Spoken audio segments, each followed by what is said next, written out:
நான் ஆல்ரெடி ஒரு வீடியோ போட்டிருக்கேன். இலங்கைக்கும் தமிழ்நாட்டுக்கும் இடையில பாலம் வந்தால் என்ன நடக்கும் அப்படின்றதெல்லாம் போட்டிருப்பேன்.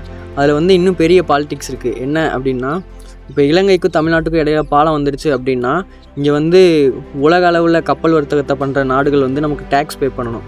இப்போ நம்ம ரீசெண்டாக கேஸ் கிடைக்கல, ஹர்மல் நீர்முனைய கப்பல்களை அனுமதிச்சிட்டாங்க, ஹர்மல் நீர்முனையில் வந்து இன்னும் ஒரு வாரத்தில் ரீச் ஆகிடும் நம்ம இந்தியாவுக்கு, அந்த மாதிரிலாம் நியூஸ் வந்து போட்டுக்கிட்டு இருந்தாங்க.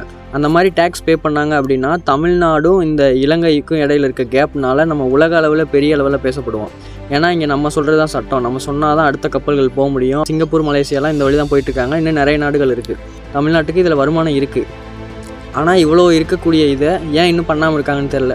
இந்த பாலம் வந்துச்சு அப்படின்னா ஈழத்தமிழர்களும் நம்மளும் டைரெக்டாக கனெக்ட் பண்ணிக்க முடியும். இப்போ வந்து அவங்க கப்பல் வழி வர்றாங்க, ரொம்பவே சிரமப்படுறாங்க, இங்கே வந்து குடியுரிமை இல்லாமல் இருக்காங்க. எவ்வளவோ பண்ணுற மத்திய அரசும் மாநில அரசும் இதை ஏன் இன்னும் பண்ணாமல் இருக்காங்க அப்படின்னு தெரியல.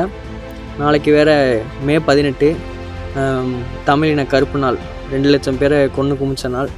அதுக்கு வந்து இது வரைக்கும் இல்லாமல் ஒரு தமிழ்நாட்டில் ஒரு தமிழ் முதலமைச்சர் பதவி எடுத்திருக்காரு.